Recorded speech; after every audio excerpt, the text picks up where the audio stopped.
This is Kathy Mason from MasonWorks Marketing here on Conscious Business Zone with my friend Frank Felker. Hi, Frank. Hi, Kathy. We've known each other quite a while now, but we haven't spoken in a long time. It's great to see you. Yeah. Well, I love working with you, and I love how we co-create things. We've done a couple of things in the past. We did something that wasn't on LinkedIn even.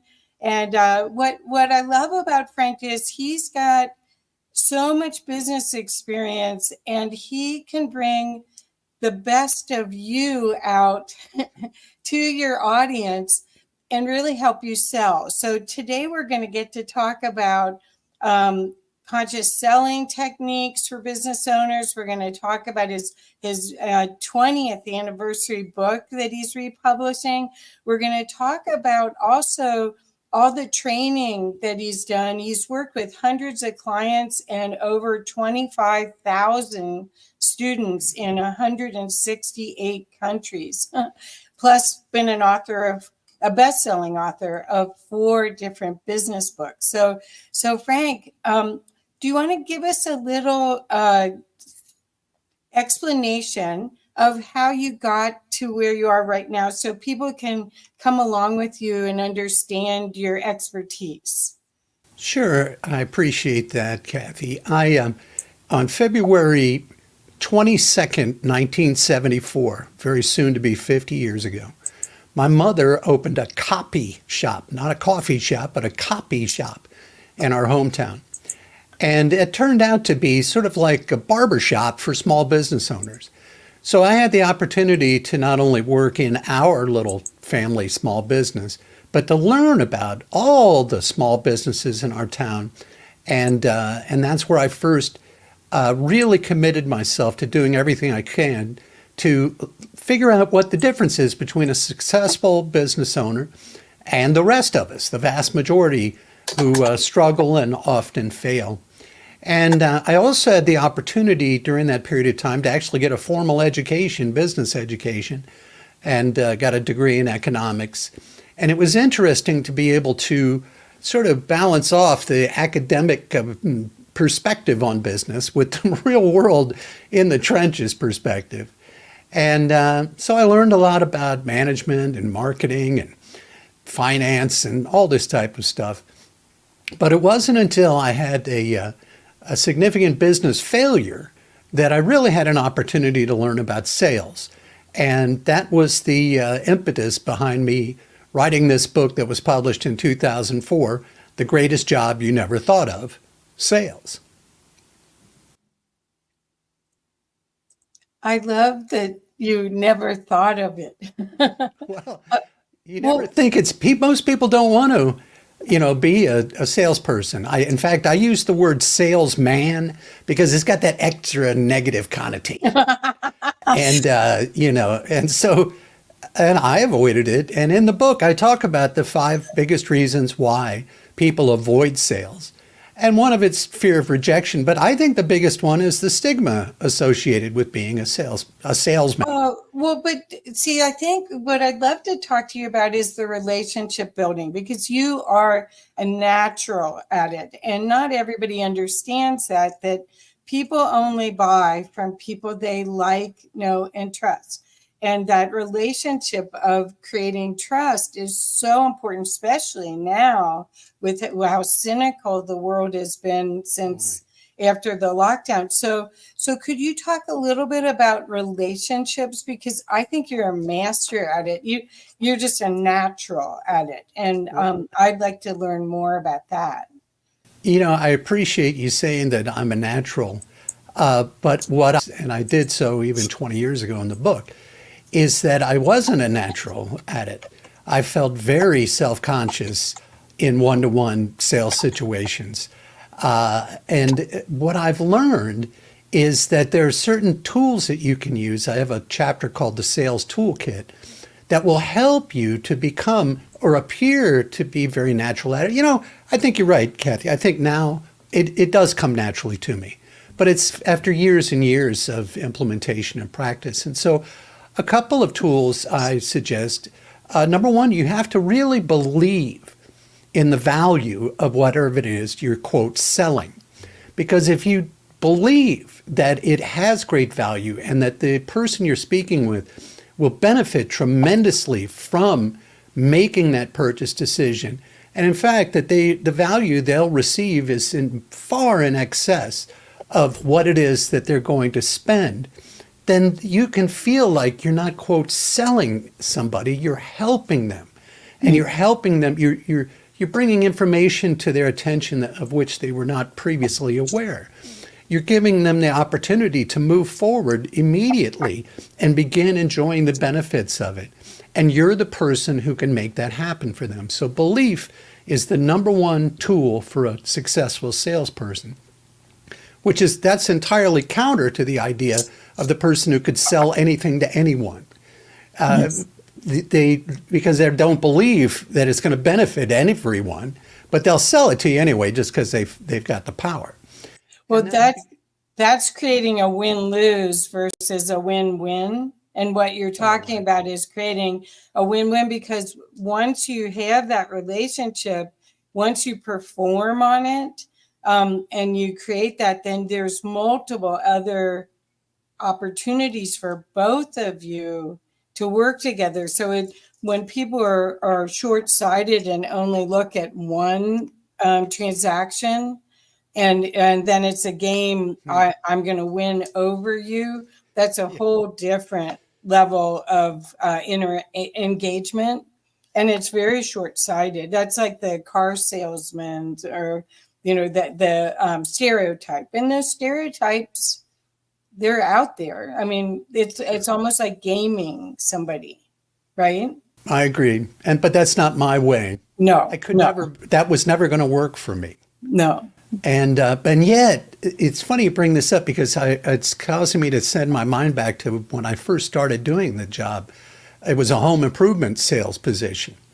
I felt like that's who I was. I was that car salesman guy. And it kind of made me feel kind of ginchy, and I didn't like it. And in fact, on my first 13 appointments, I didn't sell a thing. And it wasn't until my 14th appointment, and I was staring at the floor, and I'm like, oh my God, the gas bill is due and mortgage is going to be due in 2 weeks. And I just don't know what, and I'm not speaking out loud, but these thoughts are going through my mind. And there was a young couple whose house I was in presenting to them. And the young woman tapped me on the shoulder and she said, "Did you hear what I said?" And I, popped out of my daze and I said, "No, what did you say?" She says, "We'll take it."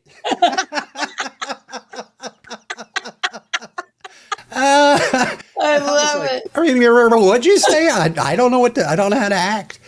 And from that point forward, I became the top producing salesperson in the whole company. Oh, fantastic. You just needed that first nudge. Yeah.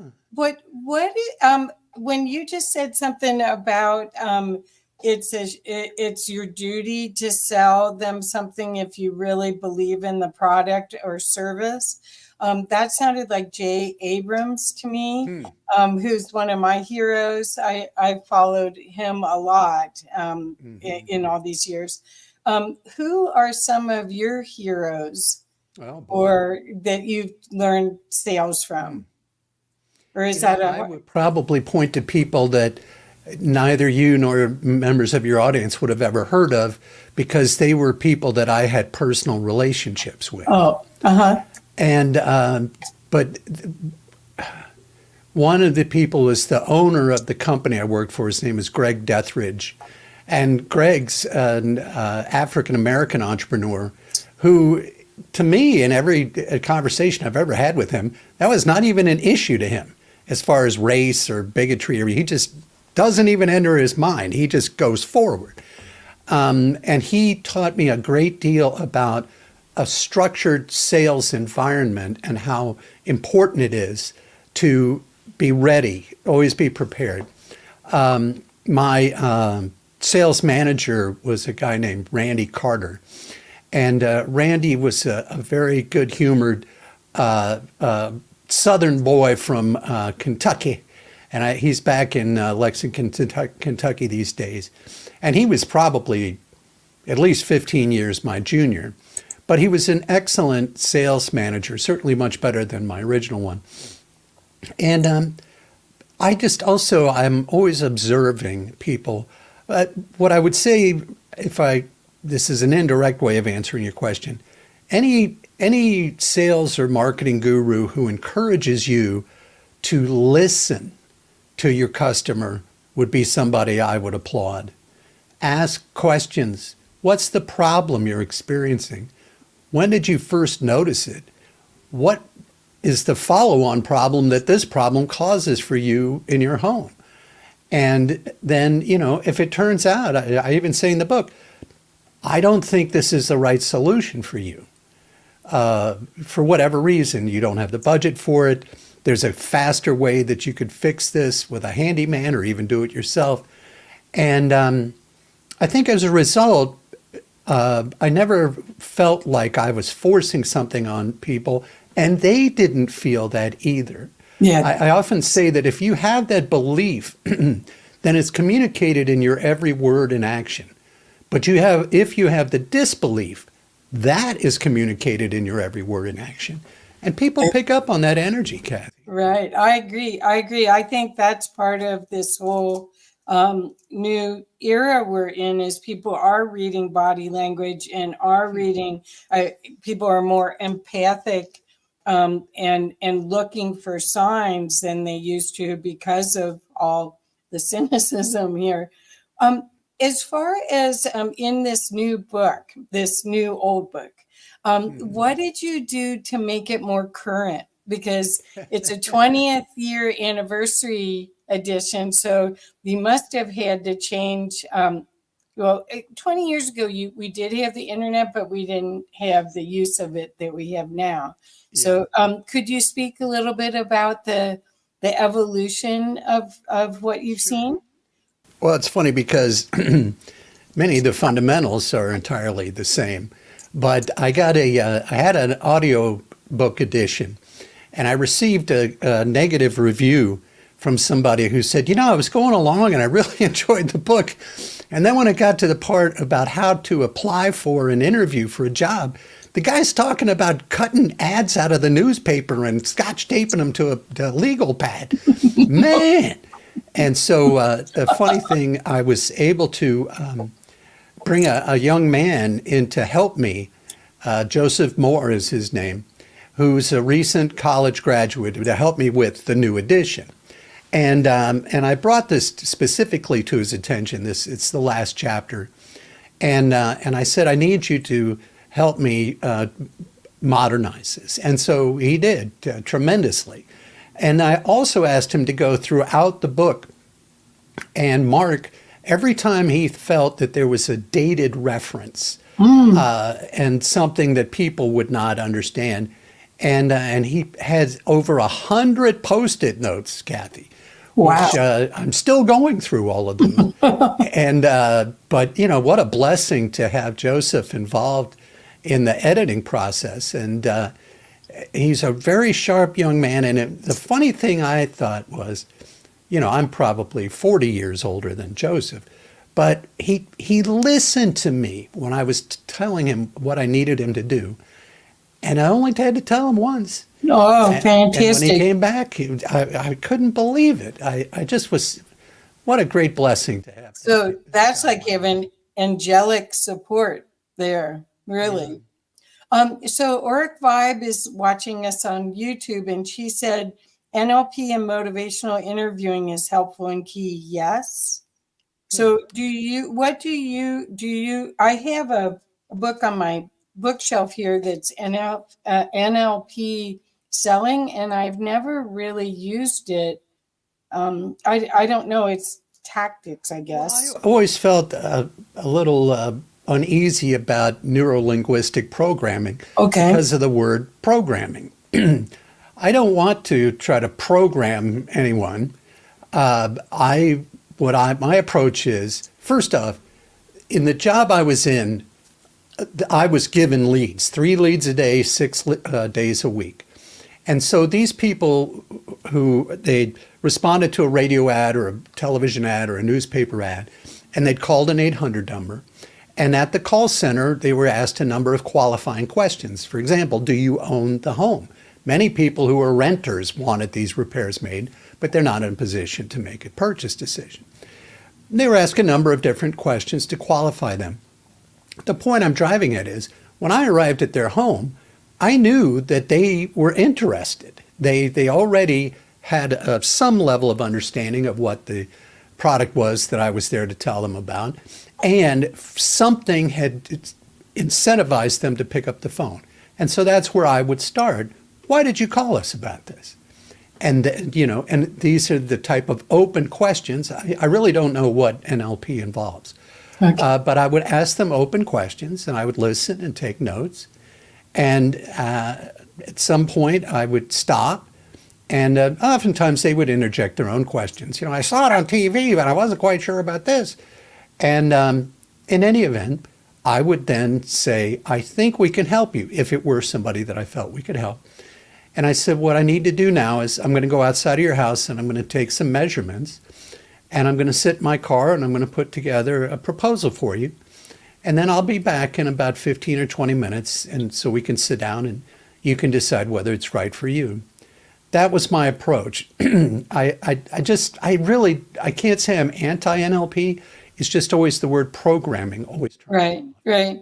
Well, she wrote back and said, I use it every day to keep myself safe in working with mental health patients. I use it as a reading tool. So what I understand about it is that it helps you mirror somebody. So if they're like this in a meeting, you become like this, you know, you mirror them. So there's some bond. It's like psychological connection or body language and personality connection. If they're talking slow, you change the pace of how you talk. Completely with that. Yeah, definitely. yeah. Because otherwise you make them very uncomfortable. Right. Okay, so you have this incredible gift of this young man helping you with your update of your book, but does your book have prospecting information in it too, or is it more sales? Yes. But I will tell you that I have another follow-on book that's called Sell Like a Boss. Oh, Sales cool. Training for business owners. Cool. And, but I do talk about the importance of the lead flow that allowed me then to focus solely on selling. I didn't do any marketing, no advertising, no qualifying, nothing. I just showed up at the address I was given at the appointed time and did my part of the process. But you do that now. You help lots of people with your digital media positioning to learn how to tell their story and learn how to connect with their target market. So you must be also helping them identify their target market and infiltrate their target market, right? I do. One thing I like to say is what I do for you is I help you do a better job of telling your own story. That's perfect. Right. And because often it's difficult for any of us, even for me, to tell my own story. Yeah. It's impossible for you to see yourself from another person's perspective. You can try and you can simulate. But in any event, what I drive into with my clients is, what is the problem? Who do you serve? And what is the problem that you solve for them? And that often causes people sort of look around and, I got to think about that. And but for example, one of my primary industries that I work with is home improvement companies. And so their clients are homeowners. And homeowners share a certain basket of problems relative to either upgrading or repairing, maintaining their home. They may need to get all their windows replaced. They may need a new deck, what have you. And it runs, tens of thousands of dollars many times. Even a new air conditioning unit, could cost you $10,000, certainly a new roof. And so then I ask, why do people choose you when they do? And that's another one. People say, I never thought about that before. And so, are you the lowest price? Are you the highest quality? Are you the most trusted? Can you get this turned around the most quickly? Or do you have the best salesperson on the front line? And what do you think that is? And then I will also ask, when people say no to you, why do they say no? And, you know, where our price is too high, or they didn't like us, or whatever it is. And so what I try to do, and I found myself using this expression recently, I try to remove all friction from the revenue generating process, so that you're only speaking with people who have a high propensity to do business with you. Now, you're still not going to close 100% of every presentation that you make. But if you can go from 25% to 45%, that's tremendous. I have a client who's in the HVAC business, and in fact, he ended up writing a book and using it as a sales tool. But his closing ratio, I want to say his sales went up 39% in the 12 months after he began using his book as a sales tool compared to the previous 12 months. I mean, that's 40%. That's a tremendous, especially for a company that had already been in business for 30 years. Wow. You don't often see that kind of inflection. But in any event, many people will say to me afterwards, nobody ever asked me those questions before. You really made me rethink my business. And that's, I see as my job. I'm the advocate for your customer. I want your help, but I'm not sure you're the right one for me to choose. How do we make it easy for me to say yes to you? Perfect. So as far as digital positioning, digital work, you and I both do a lot of the same type of work as far as helping people have a online presence, and then using tools. But your emphasis is on money making. Is on what? And yeah, on money making, on creating things that create conversions, on conversions. And so I'd love to learn some more about that, because are you finding that certainly with LinkedIn and Facebook and all the ways we can direct message people, are you finding a different system for that communication? I know the storytelling part of your work is wonderful. But could you speak to what you're seeing? Because there's this coming out of COVID, coming out of the lockdown, where so many businesses just sort of said, can't do this anymore. So everyone had to go online, which has kept me nice and busy. But I'm wondering what you feel is for the audience, because many of them are rebuilding or changing their focus to be more in service in a different way, or narrowing their focus. So could you talk a little bit about how that's changed in this past maybe year and a half? Sure. I appreciate the opportunity to speak to that. Yeah, the whole COVID thing was quite an eye-opener. One benefit for me, and for you for that matter, is that so many people are now more accustomed to communicating as we are right now, what I call desktop video. And so that's a great way for my clients to get their message and communicate the essence of their own personality out to their clients. Video is tremendously powerful at that. Excuse me. Relative to storytelling, there's a great book called Building a Story Brand, and it follows a process of writing a successful screenplay. There's a guy with a problem who meets a guide who has a plan and calls the guy to action, delivering him from evil and giving him a transformational experience. Now, I said that very quickly, it'd be just for time constraints. But basically, it's the hero of the story is your client, not you. When you do a television commercial, when you do a video on Facebook or on LinkedIn or whatever, it can't be about who you are and what you do. It has to be about your client and the problem they have and how you creatively solved it for them and brought them to the promised land, if you will. So I really focus on video storytelling, and I take the 7 steps and break them down into state the problem, present the solution, demonstrate the beneficial outcomes of engaging with that solution, call to action.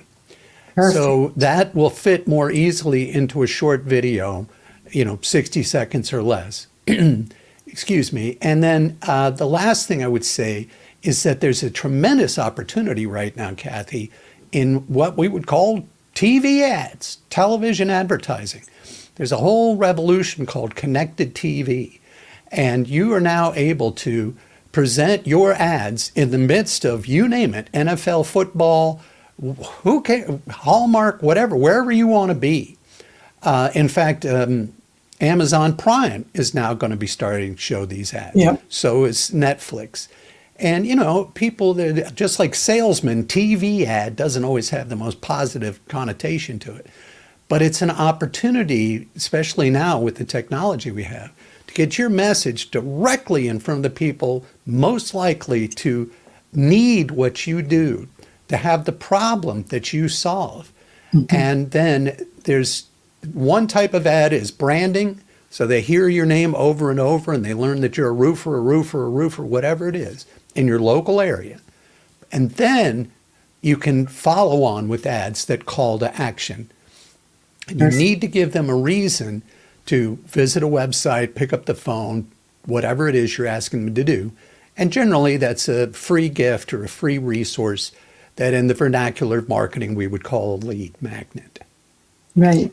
Okay, so I want you to know Felice is watching and she says, yes, the Story Brand book, so good. And then she said, this is so valuable. Thank you. So thank you, Felice. Yeah, Felice, that's wonderful. Okay, so when we're looking at the attention span of people right now, when you're talking about a lead magnet, have you found that these PDFs that we all have been, I've been giving away PDFs. This is my 24th year of being in business as MasonWorks Marketing. Congratulations. Yeah. Well, I'm going in it. But anyway, so having a PDF, a downloadable free PDF used to be the best thing. Are you finding that there's a different free lead magnet that works better now because of the attention span of the audience? I find the highest level engagement with a short video course. Oh, okay. So it would be like 3 to 5 episodes or lessons, if you will, that again solve the problem. And then they can be distributed by email. Now you can give the person instant access to the whole course and then additionally send them an email once a week with here's lesson number 2, here's lesson number 3, what have you, because you certainly want to stay in front of them and continue the branding for as long as you can. But again, because all of us, or so many of us now have a nice camera on our computer and we've figured out the technology of how to record ourselves and even do some minor editing. I'm just a huge proponent of video. Yeah. And you do a wonderful job with your clients with video. And that's what I was saying. It's really based on conversions. It's not just nice to have. Well, here she goes. This is a question. What if you are solving multiple problems? Okay, that's an excellent question. And I'm really glad that question was asked. Thanks, Felice. I'm sorry, I'm going to bring up my digital media positioning website and then we can switch to it a little bit later. Oh, do you want me to put that up? Okay, sure, if you would. So it's digitalmediapositioning.com. Yeah. Okay, and so as I recall, the question was, what if you're solving multiple problems? Yes, and that seems to be a problem that, or the question I get a lot too, is they don't want to narrow down their niche or their offering. Well, here's the thing. Each person only has one problem or they only have one problem that's really causing them angst right now. And while you may have the capability to solve multiple problems, it's extremely difficult, as we would say in the sales business, to sell two things at once. Do you remember the old Saturday Night Live thing with Dan Aykroyd? You know, what is it? Is it a dessert topping or a floor polish? Well, it's both. And this is also a problem I often see with multi-level marketing opportunities is, well, there's all these health benefits, but it's also a business opportunity. Yeah. You know, well, I really just want to lose weight, or I don't, you know. So Yeah. I always feel that trying to sell two things at once is a losing proposition. It's just, even though you sincerely can solve those problems, it's a communications challenge. How do you communicate that? And in fact, I worked for a short period of time for a $400 million health products company, and I was brought in by the CEO, and I was placed under the vice president of sales. And the CEO told the vice president of marketing, the CEO told the vice president, "You're going to love this guy. He can do anything." To which the vice president said, "I don't need anything."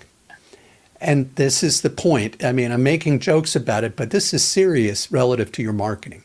Yeah. Oh, that's perfect. You need to focus each message on one problem. Now, you can have multiple messages, in which case I would say you're spreading your resources out. You need to keep all the verbiage separated and the messaging different, and you probably are going to have to distribute those messages through different channels. You're going to have a lead magnet for each one. You're going to have this. You're going to have that. You're going to have that. It's jack of all trades, master of none type thing. You Right. want to be known, or you can only be known as the solution, the best offer, the best choice to solve one problem. Now, how do you choose which one of those you're going to do?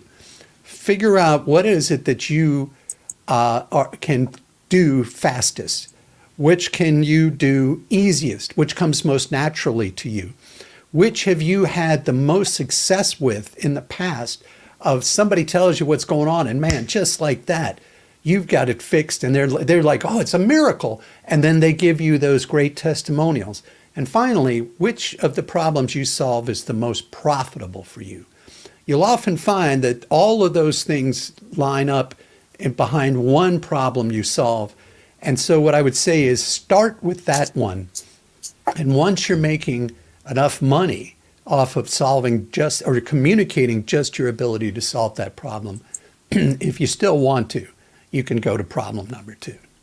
That's great. And the advantage is coming up with an umbrella that doesn't constrict your growth and your offerings growth, that you can keep growing year after year, offering other services under that umbrella.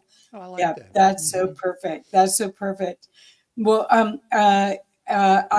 the other thing that you and I'll put your site back up when you want me to. I'm sorry, I put it Sure. up a little early. Well, if you would go ahead and put that back up, and then Okay. I'll just tell people what you're looking at there. Okay. It's at digitalmediapositioning.com, and I think you have it in the links. Yeah, I've got them up. Okay. Tell me So when the to idea scroll. is create stories that sell. And the subtitle under there you may not be able to read is rapidly increase your sales by engaging your most profitable prospects everywhere they go with video. And the point is that with video, you can be on the big screen in their living room or their bedroom.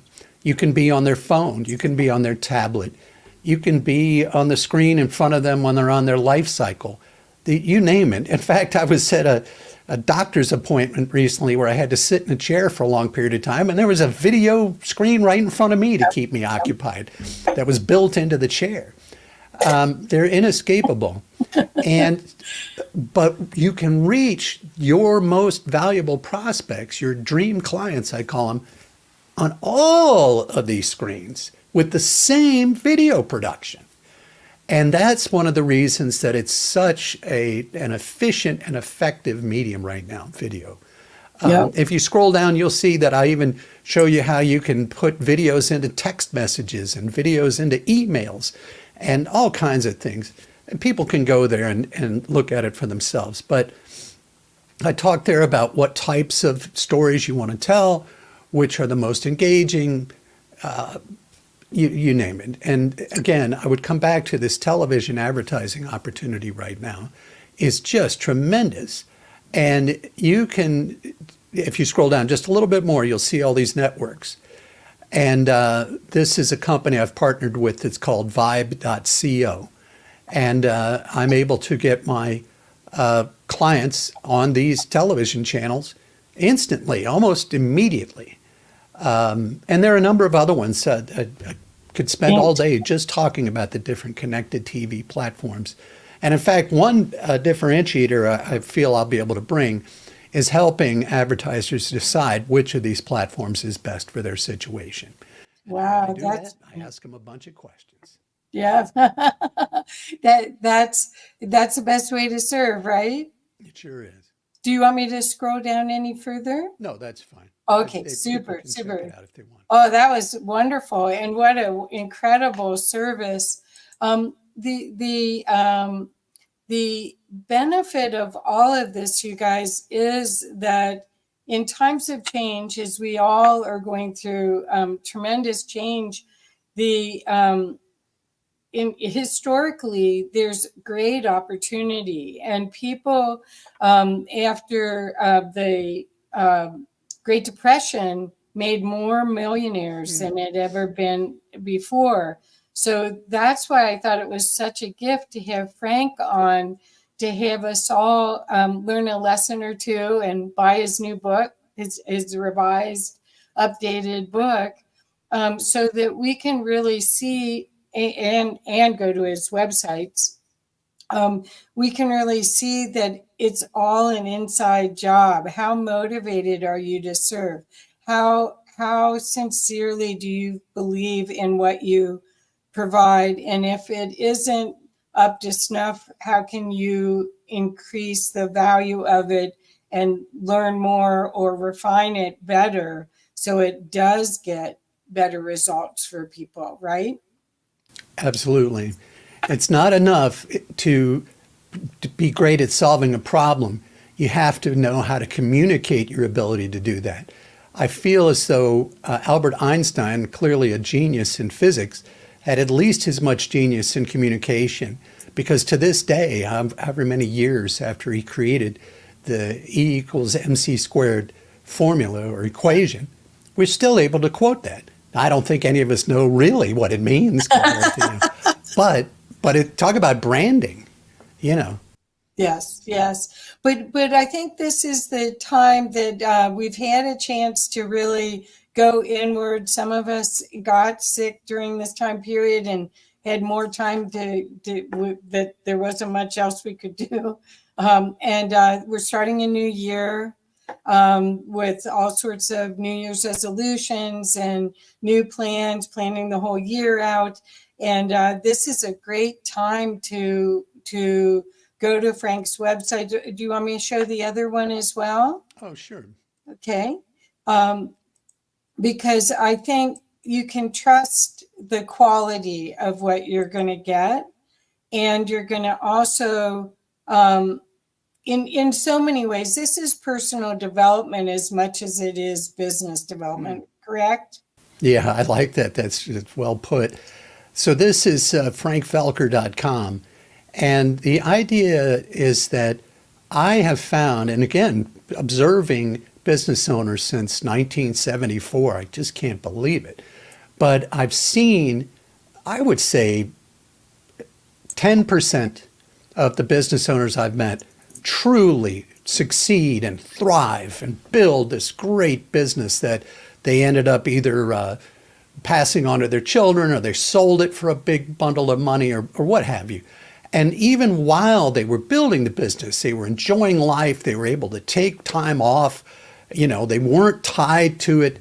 And then the 90% of us are working more hours for less pay, fewer benefits, and higher risk than if we had just stayed in the job that we were at before we started the business.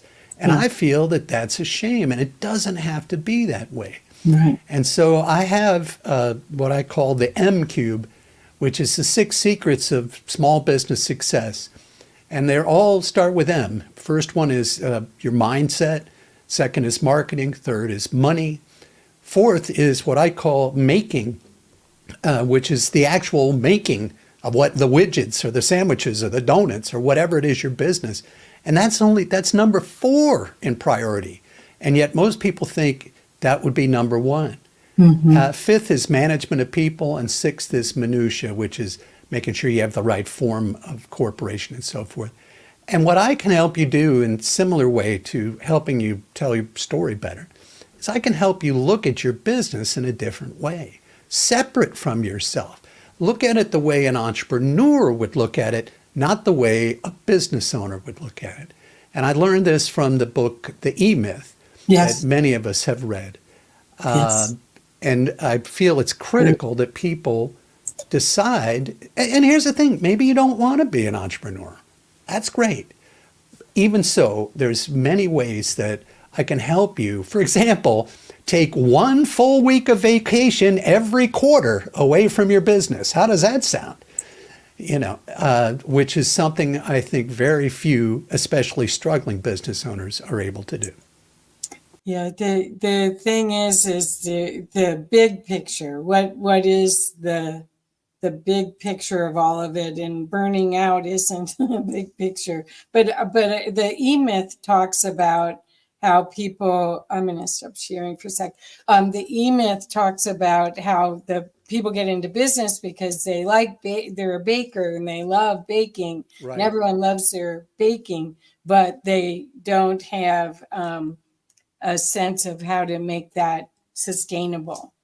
And that is the truth. That is how most people get started in business. They get a great idea, and it is a great idea, but they need a lot more of the other fundamental, foundational parts of their business in order to succeed, where you can really help them with all of your experience in corporate and in small business. You have a plethora of choices for people on how you can serve them. Sure. Yes. And the number one thing is I love business owners, small business owners. These are my people. And I also have a great passion for entrepreneurship. I really feel that it's possibly the best course of action for a human being to take in terms of how they make their daily bread, because it forces us to improve ourselves. It's funny you mentioned that personal improvement, self-improvement. You've always got to be sharpening the saw. You got to learn, grow. And then another thing is competitive pressure forces you to do and be your best. You can't fake it, because if you do, the competition will crush you. Another thing is it's all about service. You have to be serving your customer. You have to be serving your employees and your vendors and your partners and everybody who's involved with your business. And if you're not going to succeed in the long run. And Right. so I just see it as like the ultimate manifestation of work. It's being an entrepreneur. And I feel as though, for me personally, it's the most rewarding path. Right. Oh, it's beautiful. Okay, so next I wanted to talk, the way that we met is we're both in a publishers, a hybrid publishers group. And how do you see publishing right now, where people's attention spans are so short, as far as using a book? As you had mentioned, one of your customers wrote a small book and then was using that as a giveaway. How do you see this current atmosphere for writing books? In my business, a lot of times my people are using a book as a expensive business card to get on shows and to be considered to be on the big channels and big stages, whether they're virtual stages or in-person stages. So how do you see publishing? You're making the effort to redo your book. Mm-hmm. So how do you see this change? And then we can talk about AI in another part. But right Okay. now, I'm still very excited about books. I see in your background is so beautiful. That's like heaven to me to see a Sure. bookcase like that. I love and I read all every day. But the average person, their attention span and their focus is. I'm just wondering what you're seeing out in your experience about Thank books. you. Well, yes, I'm, publishing this 20th anniversary edition of this book. I'm also going to be republishing the M Cube, as I touched on, and also you showed on my website. And I'm changing the title to The 6 Secrets of Business Success because it's a little more self-explanatory. And that is a very short book. I think you can read the whole thing in about 25 minutes. I've got a number of follow-on books that I'm going to be publishing, and there are a number of things I would say. One is it's critical that you have a plan in place of how you're going to use or leverage your book to generate revenue. You were asking me earlier about direct response or getting new business in the door versus branding with video. The same thing is true with the book. Now, the book can help introduce you at the beginning of the relationship, or the book can help you close a sale at the table. This is the way the HVAC guy would do it. He told me that previously he would give somebody a bid for, let's say, $8,750, and then somebody else would come in and the customer would say, well, this guy said $8,750, and this guy says, well, I'll do it for $8,650, and sold.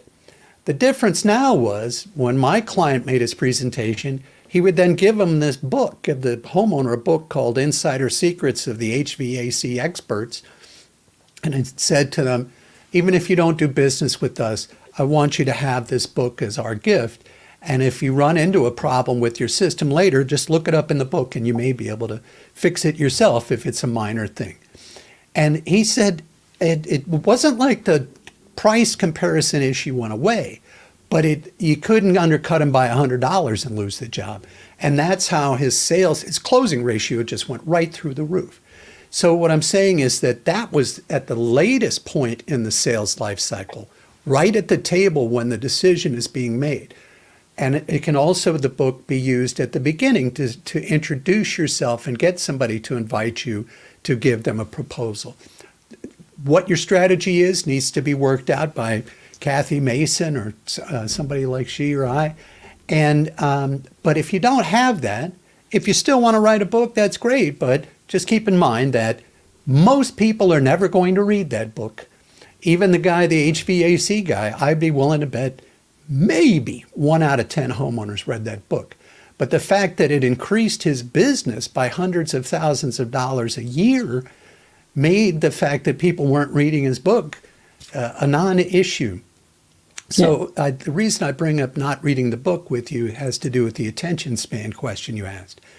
If somebody is really interested in what you're doing and they really got a lot out of the first 30 pages or so, they'll commit to reading the entire book, or at least a lot more than they would have otherwise.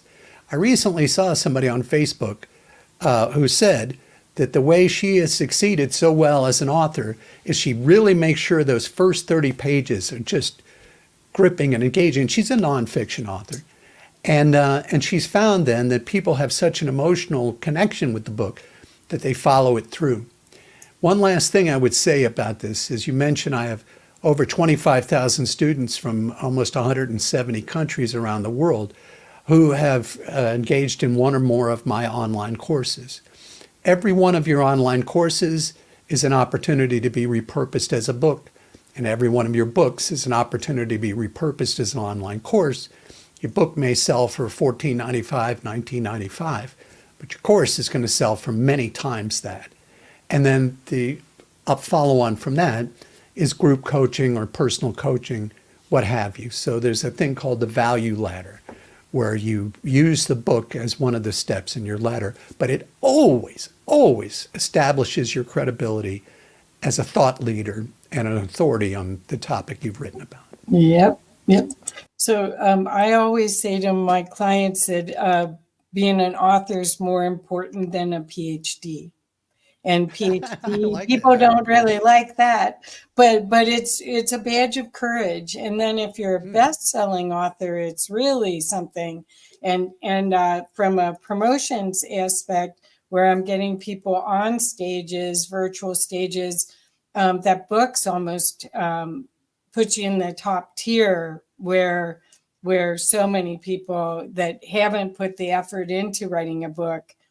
But they could speak a book. There's so many ways to use technology now to really get your thoughts out on paper. So with technology, the next question I have for you is about AI.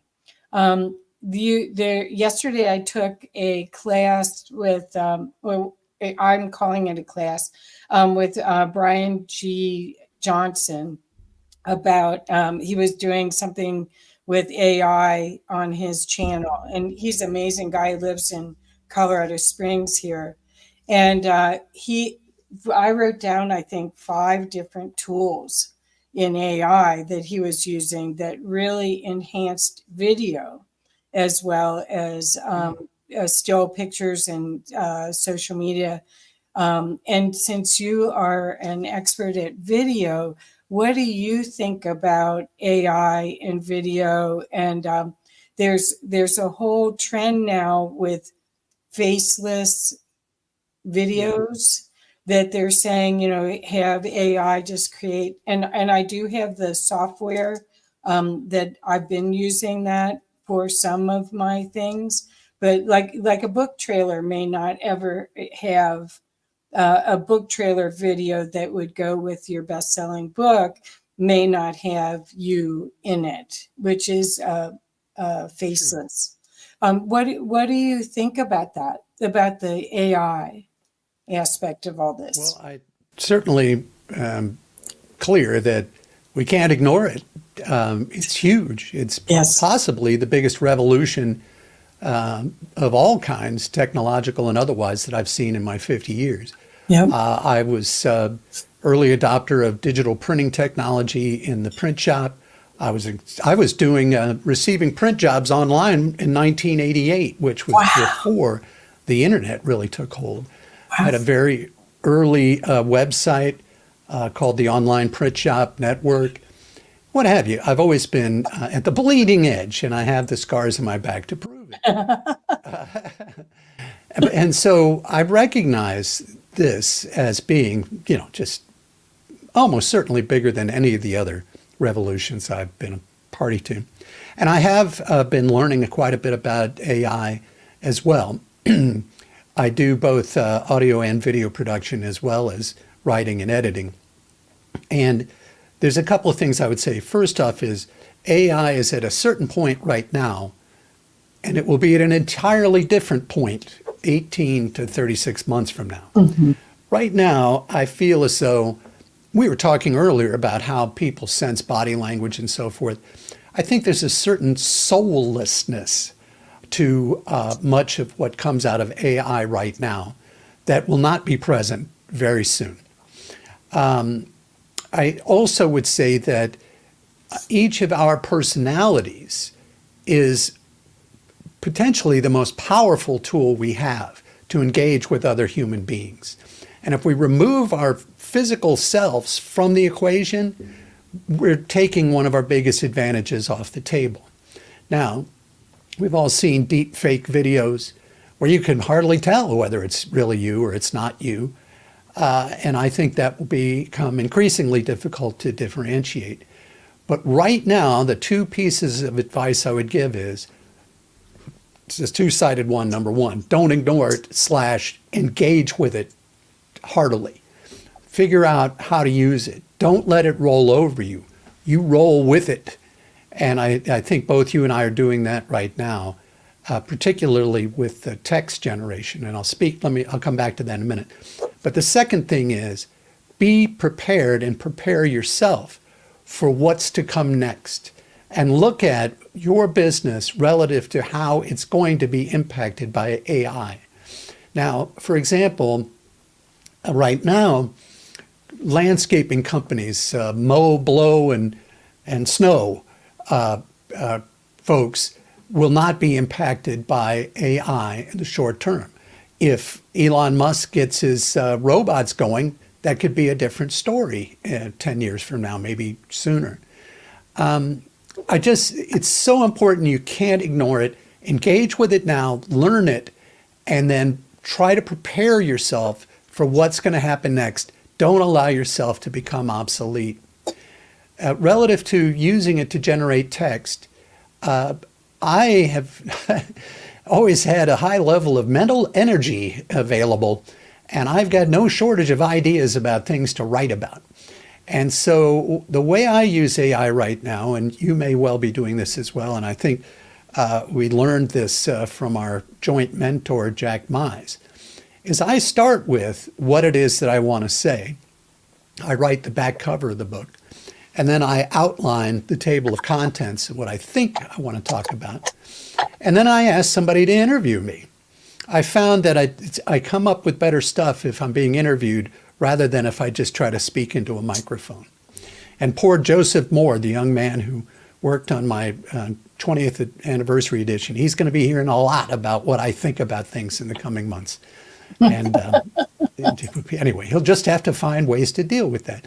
But then what I do is I take the transcription of the interview and I massage a few prompts to try to get what I'm trying to get out of the AI. And for those who don't know, a prompt is the instruction you give to the AI.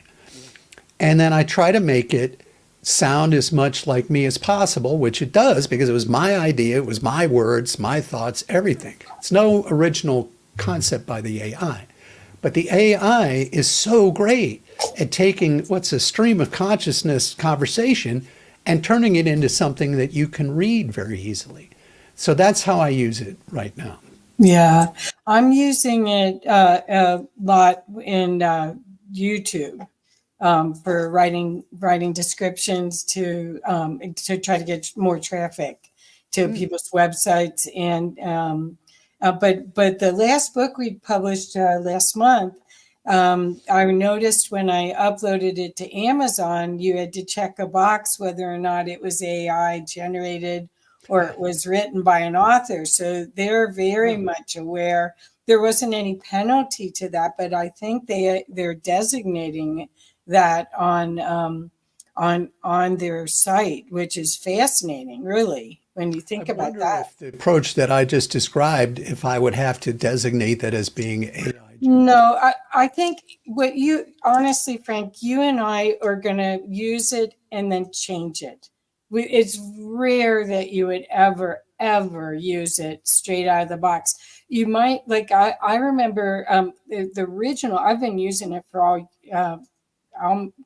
8 months, 6 months, a while. And I use it every day. And what it first was doing, ChatGPT was only doing lists. So you'd ask it something and you already knew you had expertise in what it was generating. So you knew that, oh, I forgot that one thing. I should include, like, their list may have included. Sure. No, it was great because you have your go-tos, right? That, oh, this works, I'm going to keep doing it. But it's a new era. It's actually for creators. It's so much fun. The opportunity to express yourself and brand yourself in a different way. It's really exciting times. And I'm sorry there's so much fear about it, out there, because copywriters will use it, but they'll change it just like anyone would.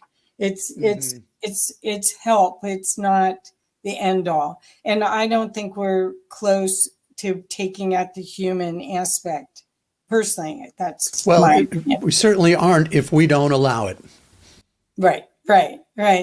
So I've enjoyed this so much, Frank. I hope we get to do this again, and when your book is out, to do a celebration with you for it. Thank you. And maybe you could show some slides then and really do a walkthrough, because seriously, you guys, Frank is a wonderful resource for you if you want to refine your message, get clear, and make some sales, not just get visible, but actually convert to some dollars and cents, and take your business to the next level in 2024. You have a great resource here. So Frank, once again, could you share how's the best way for them to reach you? Oh, absolutely. Certainly, I'm on LinkedIn. You can just run my name. There probably is more than one Frank Falker there, but I'm not sure. I'm on Facebook, Twitter, you name it, or you can go to either digitalmediapositioning.com or frankfalker.com, and you'll find a contact us page there. Wonderful. Well, thank you so much. And I'm so blessed to know you. Thank you. Thank you, everyone. Kathy. I just can't tell you how much I enjoyed it. I'm fully energized. Oh, good. Yeah, that's the idea. This is a time to show up, right? Yeah. Yeah. Anyway, Absolutely. thank you. Okay.